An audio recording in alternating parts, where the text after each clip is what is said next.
Oi, pessoal! Vamos dar início a essa aula onde eu vou apresentar para você uma aula sobre a utilização do ozônio nas dores orofaciais. Eu sou a Giliane Dolinski, para você que já está aqui no nosso canal do YouTube, e nós trazemos sempre informações, atualizações aqui pela Academia MOI, que é a academia onde nós unimos a medicina com a odontologia, buscando e trazendo soluções para os nossos pacientes. A missão da Academia MOI. A missão da Academia MOI é ser a ponte entre o profissional de saúde e o atendimento integrativo, para que ele agregue no seu dia a dia de atendimento o seu atendimento integrativo, sem deixar de ser o profissional com toda a habilidade e conhecimento da medicina tradicional que já possui. E a nossa missão também é transcender as fronteiras, ver o mundo da saúde de uma forma onde nós tratamos o nosso paciente de uma maneira integral, mas principalmente levando em consideração as questões bucais com as questões sistêmicas do nosso paciente.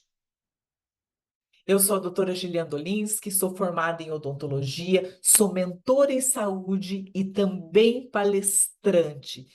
Trabalho com o tratamento das dores orofaciais, sou perita em odontologia, sou membro da Academia Internacional de Medicina Oral e também toxicologia, sou professora de terapia neural e cofundadora do método, onde nós unimos a medicina com a odontologia, também chamado carinhosamente de método MOI. Aqui é uma trajetória de outros profissionais, onde nós passamos para buscar conhecimento, onde nós unimos e agregamos conhecimento e um carinho muito especial, onde foi a minha última formação em manutenção da saúde com o professor Lair Ribeiro. Então, essa foto aqui é a foto que eu trago dentro do meu coração, com muito carinho, que foi um dos momentos que eu tive com o mestre Lair Ribeiro e onde eu concluí essa pós-graduação em prevenção das doenças e manutenção da homeostase. E aonde tem um profissional de saúde que é integrativo, que busca a verdadeira causas das doenças, com certeza eu vou fazer o possível para estar lá aprendendo, agregando conhecimento para trazer aqui para o nosso método. Aqui também é um pouco da minha trajetória, onde eu iniciei a Academia Tiradentes de Odontologia desde o ano de 2013. Uma foto aí só para lembrar e para você que está aqui no nosso canal também poder saber um pouquinho sobre a minha trajetória. Certificado da Academia Internacional de Medicina Oral e Toxicologia. E agora eu vou entrar no assunto que você está aqui esperando, sem muitas delongas, que é a odontologia integrativa. Como que surgiu a odontologia integrativa? Essa odontologia que é conhecida como também odontologia biológica, pela maneira carinhosa dos nossos pacientes, que denominam como odontologia biológica ou sistêmica ou funcional. A odontologia integrativa, ela inicia 400 anos antes de Cristo. E no ano de 1900 entra o então Rudolf Steiner, onde ele vem trazer para nós sobre o método Waldorf, onde ele correlaciona todas as questões dentais, o momento do desenvolvimento dental, o momento da erupção dental com o amadurecimento do ser humano. E essa mudança que o ser humano ele passa também a cada 7 anos. também chamada de setênios. Então, Rudolf Waldorf, ele vem e traz para nós, com o método Waldorf de ensino, uma metodologia onde ele olha o ser humano como um todo e ele preserva a educação da criança para que ela tenha um bom desenvolvimento cognitivo, um bom desenvolvimento mental. Então, Rudolf Steiner, ele vem com a antroposofia no ano de 1900 com o método Waldorf de ensino. E no Brasil, nós iniciamos essa odontologia integrativa com o Dr. Olímpio Domingues Pinto e seu filho. O Dr. Olímpio Faisal Pinto, ele é um dos pioneiros dessa odontologia integrativa. Tem uma história muito interessante aqui, que é a história de Getúlio Vargas, onde ele possuía uma discrasia sanguínea. Olha só. E ele não possuía tratamento para discrasia sanguínea. E chega até Getúlio Vargas a informação que em Minas Gerais existe um dentista que é denominado também de dentista curandeiro. E Getúlio Vargas, com uma comitiva, vai até Minas Gerais, se consulta com esse curandeiro, que é o doutor Olímpio, onde o doutor Olímpio sugere as remoções das restaurações de amálgama. E inicia-se um processo de cura em Getúlio Vargas. Então, esse é um marco aqui também da nossa história, do nosso país, que também nos conecta à odontologia integrativa, ou biológica, ou sistêmica, ou funcional. E Rudolf Steiner, dentro da antroposofia, ele quer trazer uma informação que o nosso desenho, o nosso corpo, principalmente a questão da nossa cabeça, que existe uma correlação com o dente molar, onde a coroa seria um desenho, né, das questões aqui cefálicas, das questões da nossa cabeça, e as pernas seriam aqui a região da raiz de um molar, né, de um molar ou um molar inferior ou um molar superior. O molar superior seria invertido, mas o desenho do formato, então ele traz essa informação e ele começa a bater nisso, a conectar o desenvolvimento da criança com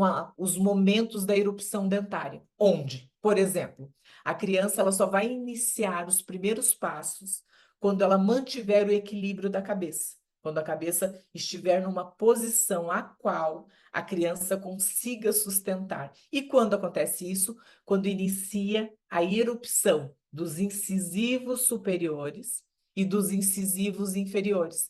Então, não existe esse mecanismo ainda de equilíbrio céfalo-podal, da cabeça aos pés, para que a criança comece a andar. Ela vai começar a dar os primeiros passos quando houver a erupção dos incisivos superiores e dos incisivos inferiores.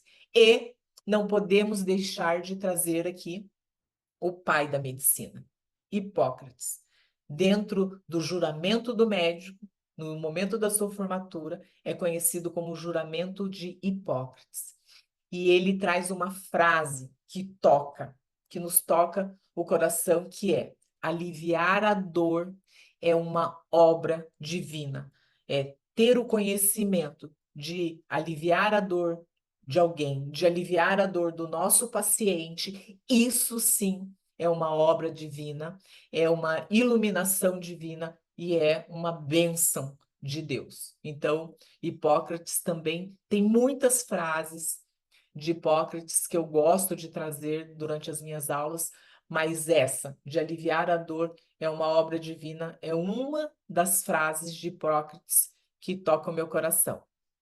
E, para aliviar a dor, vou entrar no tema da aula de hoje, que é o ozônio, essa molécula. Eu vou dizer para você que o ozônio é a molécula da vida.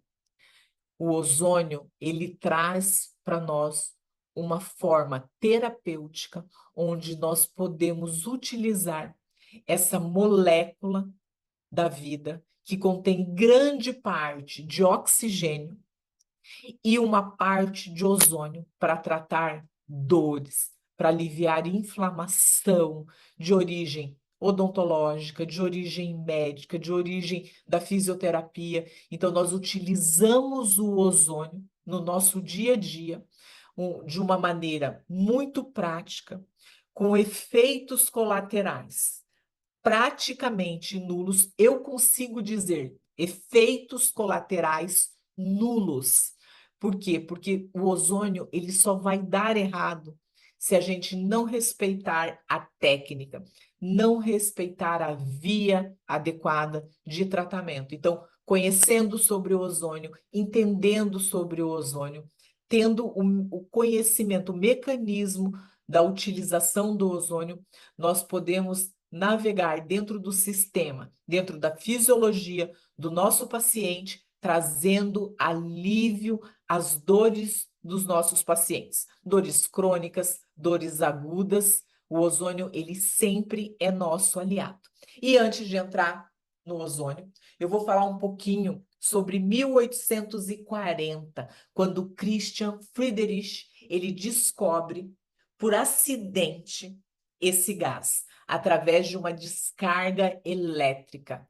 Ele estava fazendo um experimento e durante esse experimento com oxigênio, esse oxigênio recebeu uma descarga elétrica e surgiu um cheiro muito característico, onde Christian Friedrich falou o seguinte, ele chamou esse cheiro, ele olhou e falou assim, ozônio, que no grego significa cheiro. Eu imagino assim, que cheiro é esse? Ou aquilo que cheira, tá? Então, o ozônio ele tem esse cheiro característico e, segundo Christian Friedrich, é aquilo que cheira.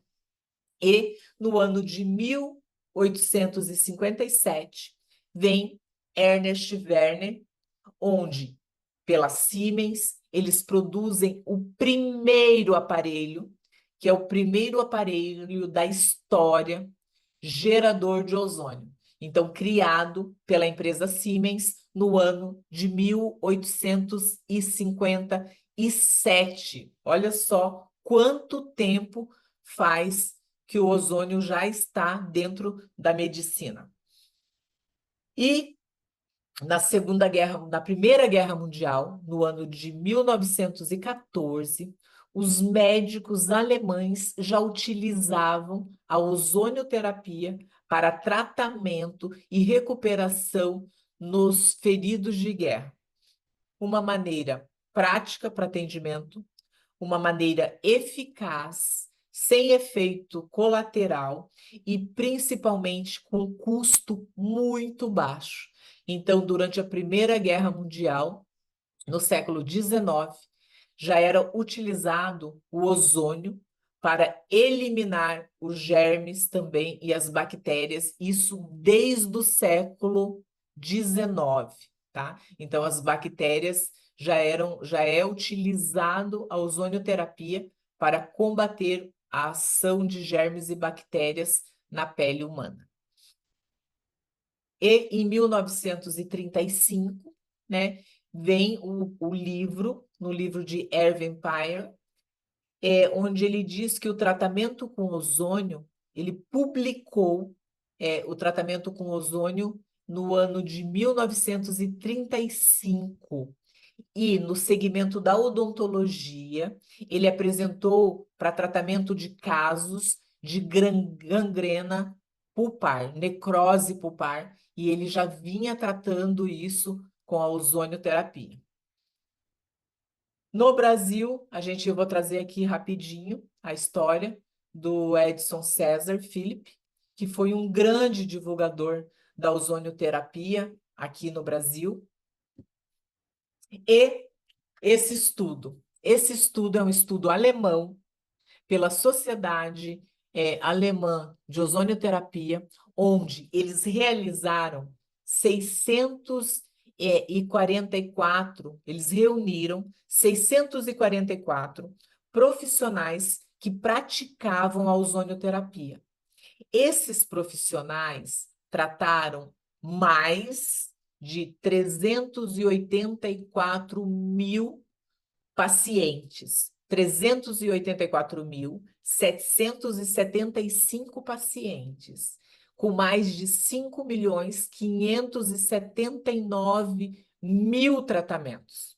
E olha só, com apenas 40 casos com efeitos colaterais. E qual que foi a conclusão?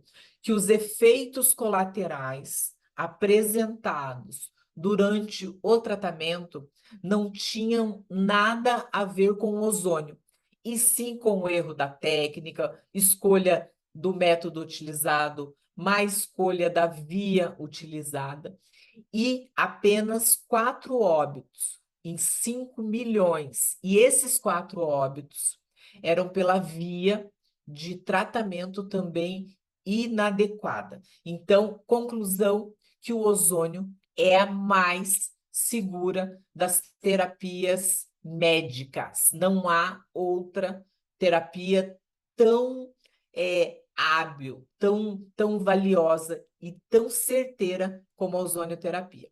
E aqui eu trago para você, porque eu sou cirurgiã dentista, e eu sempre trago durante as aulas, ou aqui também no YouTube, essa informação aqui, ó, que é uma resolução do Conselho Federal de Medicina, que foi do Conselho Federal de Odontologia, tá?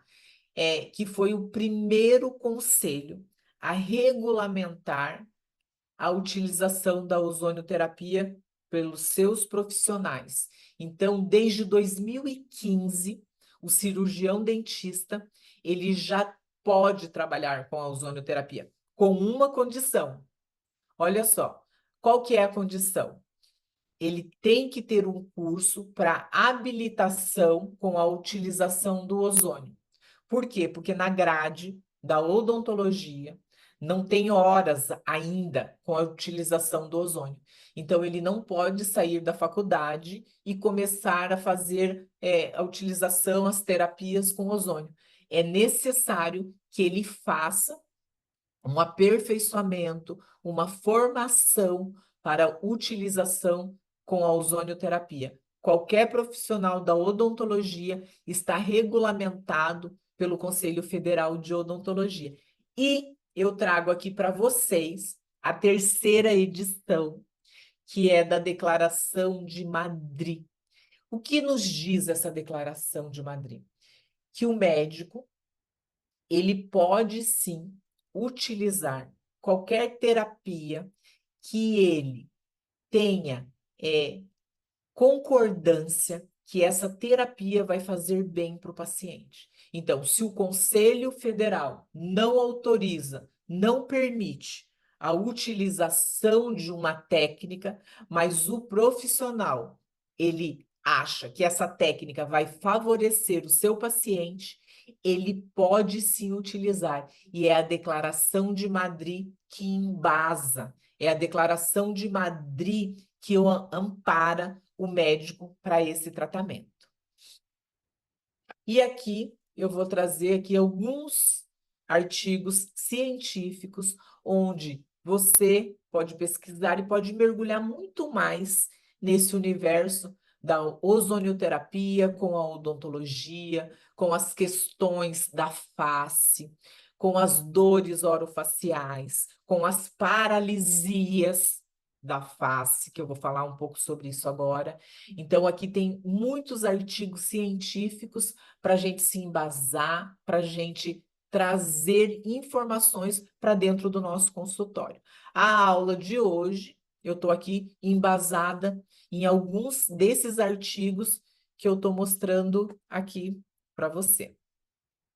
E a utilização do ozônio nas dores orofaciais. Como que é isso? Qual que é a maneira que nós podemos utilizar o ozônio? O ozônio, ele é um gás. E um gás, a gente mede um gás em gramas. Então, a maneira como nós utilizamos para dosar o ozônio é em gramas, em microgramas, para otimizar a terapia durante o nosso tratamento.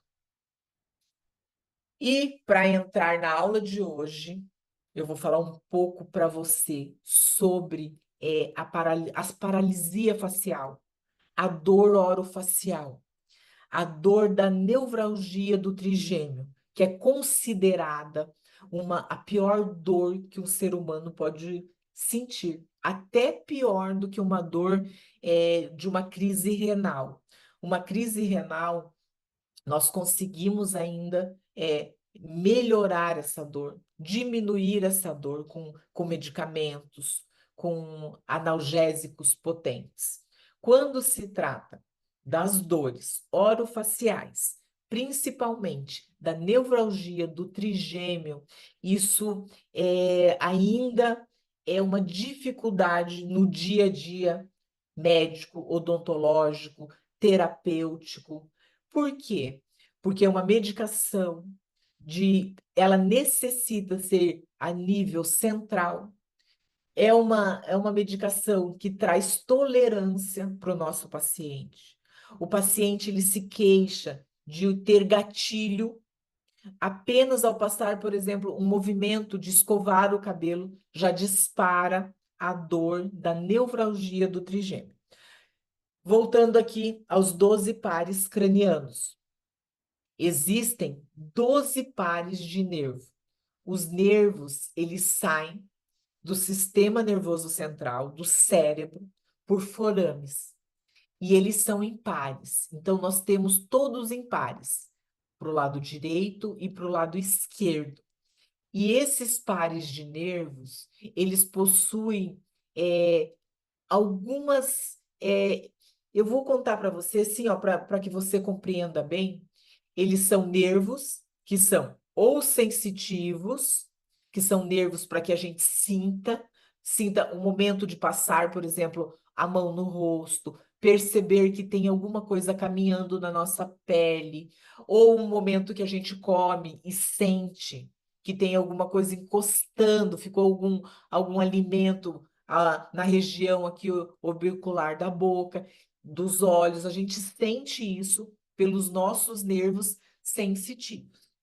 Nós possuímos outros pares de nervos que são motores, são responsáveis, por exemplo, pela mímica facial, pelo movimento de abrir e fechar os olhos, sorrir, um movimento de expressão de tristeza, de chorar. Nós utilizamos os músculos da mímica facial, que também vêm de nervos que são motores.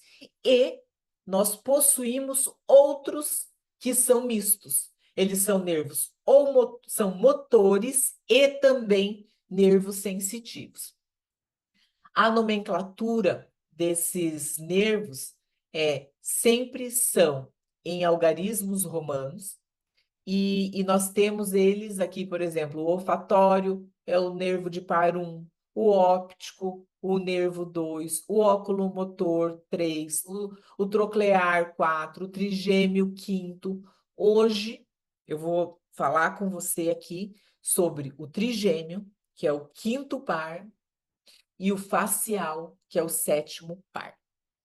A aula de hoje, nós vamos mergulhar nesse universo de nervo que é sensitivo e também motor, que é o primeiro de hoje, que é o nervo facial, também conhecido como sétimo par. O nervo facial, ele é um nervo misto. Ele tem a sua porção que é sensitiva e ele tem a sua porção também que é motora. O nervo facial é um nervo que ele é muito conhecido porque ele é um nervo que ele fica incapacitado durante a paralisia facial. Quando o nosso paciente nos procura com a paralisia facial, também conhecida como paralisia facial de Bell ou paralisia facial do sétimo par, é esse nervo aqui, esse par de nervo craniano que é atingido. Aqui do lado tem uma imagem que eu gosto muito, tá? Eu sempre quando eu falo do nervo facial, para que nunca mais se esqueça, eu utilizo a mão mais ou menos assim ao contrário, para entender, ó, aonde o nervo facial ele vem trazer a informação para o nosso rosto. Então ele vem para a pálpebra, ele tem aqui, ó, uma via que vem trazendo aqui motora para a pálpebra, por isso que a nossa pálpebra abre e fecha. Uma porção dele que vem para a maxila, uma porção que vem também para a nossa mandíbula. Aí, essa é a importância para que a gente conheça a anatomia, porque vai ser nessa região que nós vamos trabalhar com a ozonioterapia. O ozônio ele vai ser o nosso aliado para fazer com que essa paralisia facial a gente otimize a recuperação do nosso paciente. Qual que é o tratamento atual para a paralisia facial de Bell? O tratamento, quando o paciente ele procura o tratamento médico, geralmente é acompanhar. Não existe assim uma eleição de um tratamento para ajudar o paciente na recuperação. Então, a gente vai acompanhar, porque isso tende sozinho a ir voltando. O que se utiliza, por exemplo? Como a pálpebra ela é atingida, os olhos eles não piscam. O paciente fica com a pálpebra sempre aberta, então começa a acontecer um ressecamento dos olhos. Fica exatamente como está nessa imagem aqui, ó. Um lado, né? Fica o lado da paralisia facial, para identificar o paciente. O lado da paralisia facial. Ele possui uma incapacidade de fechar as pálpebras, onde os olhos sempre ficam abertos do lado da paralisia facial. A necessidade de uma lubrificação muito constante, porque o olho começa a ficar ressecado. A boca, o ângulo da boca aqui, porque o orbicular do lábio, do ângulo da boca aqui, também é atingido na paralisia facial de Bell. Então, esse ângulo da boca cai. O paciente, ele não tem noção da saliva que ele está produzindo, então ele fica com esse ângulo da boca muitas vezes úmido, molhado, aparece a queloide angular aqui também, pode começar a aparecer a queloide angular. E do outro lado, como um método de compensação do organismo, fica super ativo. Então, a musculatura fica mais ativa, ela fica mais rígida para tentar compensar o lado que não está tendo a sua homeostase, não está mantendo o seu funcionamento. Lembrando você que vai trabalhar, que trabalha com ozônio, que trabalha com a integrativa, você é o profissional que vai ajudar esse paciente.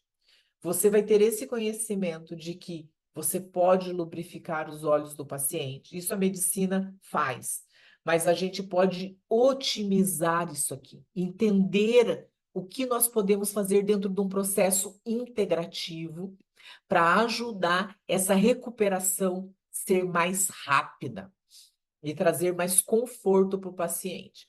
O paciente que chega no consultório, ele sempre chega assim, ó. É, ele acha que estava num ambiente quente e saiu para um ambiente gelado, e essa foi a causa da paralisia facial. Ou ele acha que também lavou a cabeça, saiu com o cabelo molhado, dormiu com o cabelo molhado.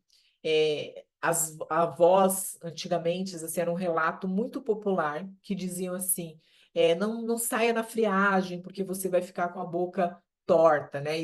Essa boca caída ou essa pitose, a gente chama de pitose. Essa pitose aqui do ângulo da boca, ela é pela paralisia facial, onde o nervo, ele perde a sua função motora, ele perde também sua função sensitiva e nos traz esse aspecto aqui de pitose, pitose do ângulo da boca.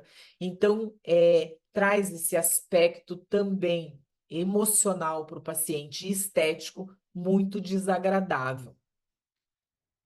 E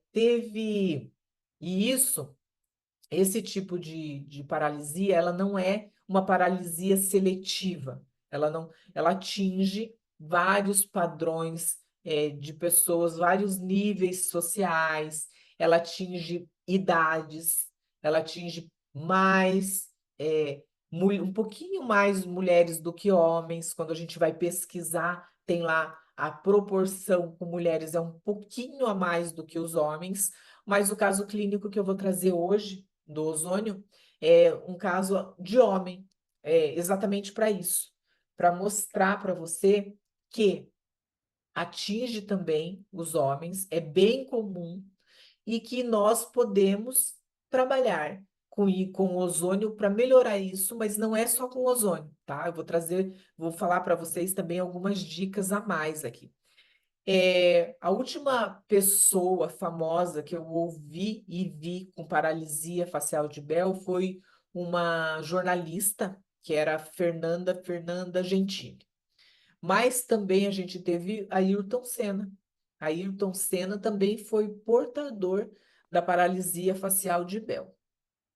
Qual que é a importância da gente conhecer a paralisia facial de Bell, entender o diagnóstico e, principalmente, saber diferenciar o que é paralisia facial de Bell e o que é um AVC? Qual que é a diferença dos dois?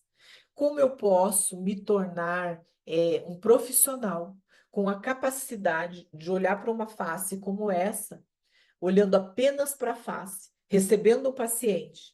Como que eu identifico, primeiro, se essa face é uma face da paralisia do sétimo par, que é a paralisia facial de Bell, ou esse paciente sofreu também um AVC? Vou contar isso para você já.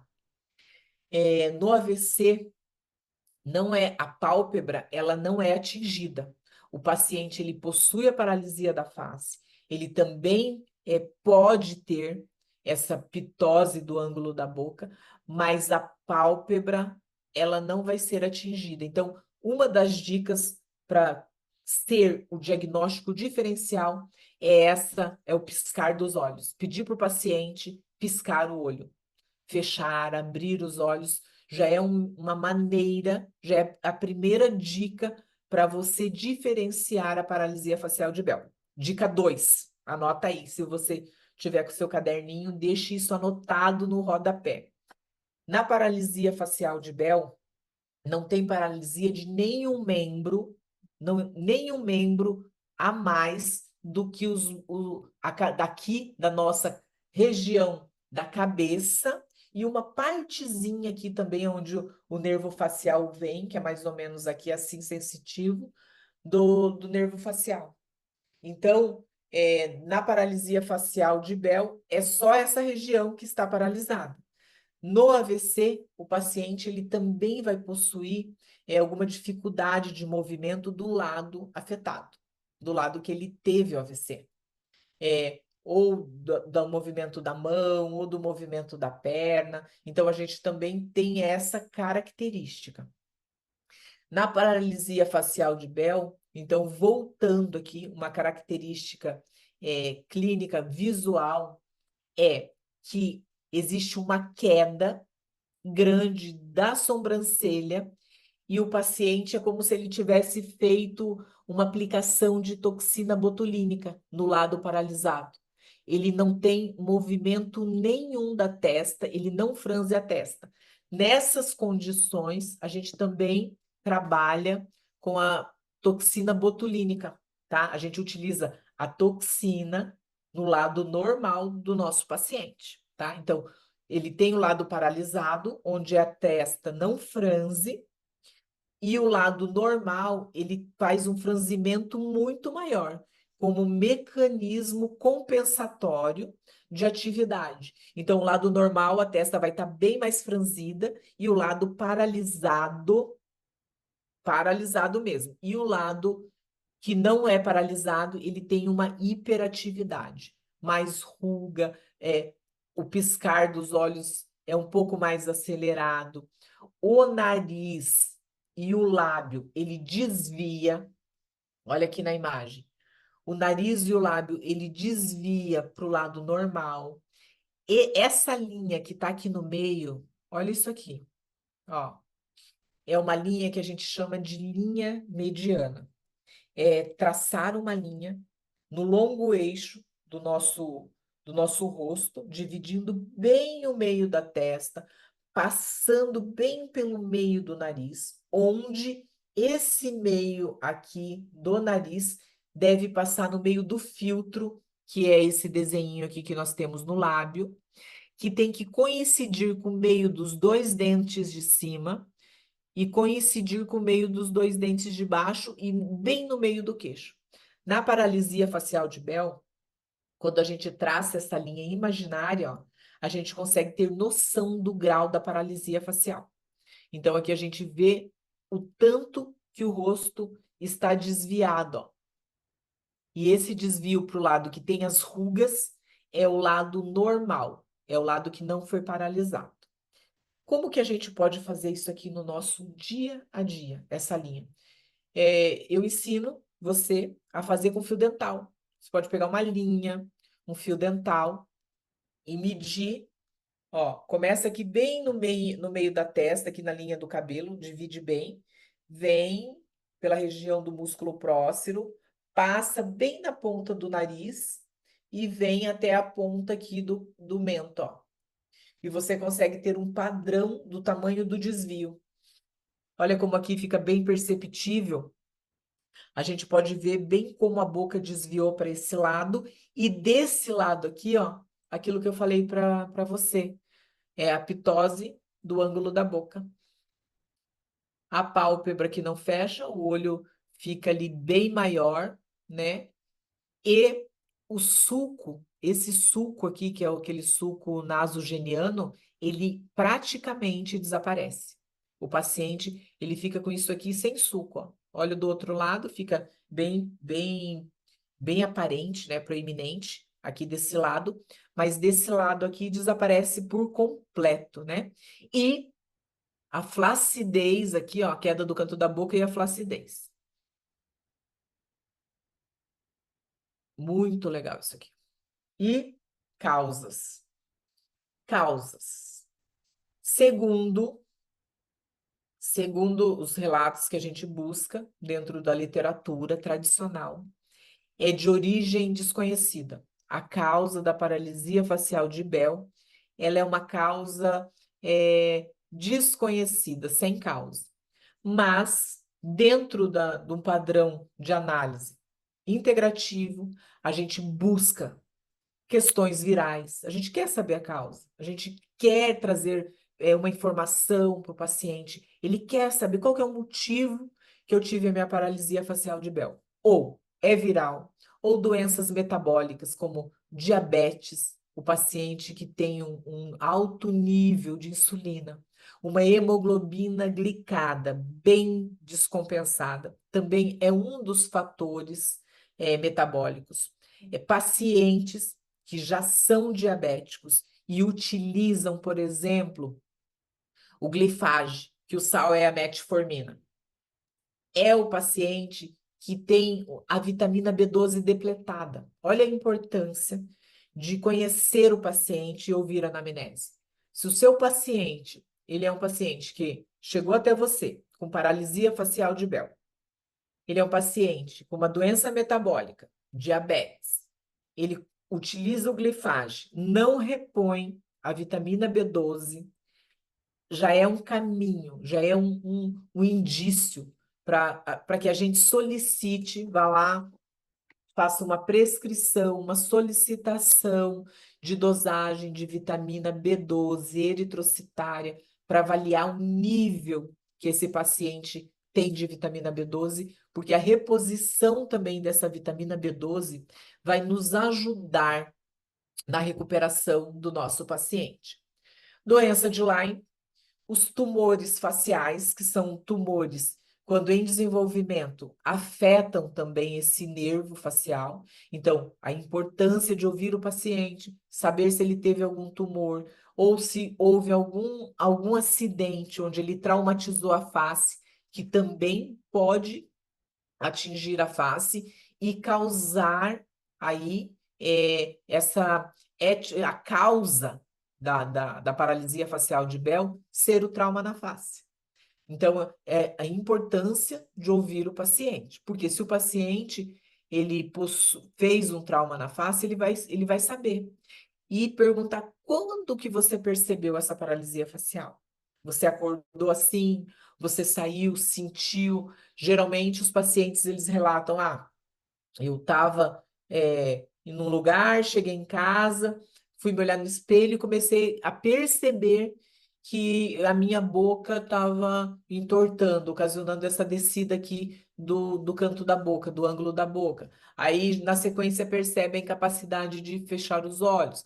Então, o paciente ele traz esse relato. Isso nos ajuda muito, mas não podemos deixar de perguntar se esse paciente é diabético.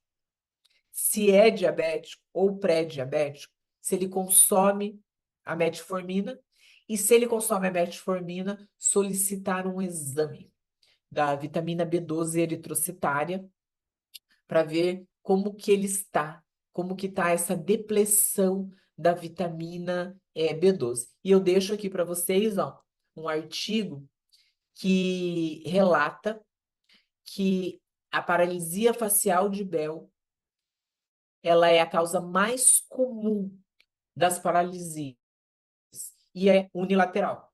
Acontece também outros tipos de paralisia, mas a de Bell é a mais comum e a mais comum é a unilateral.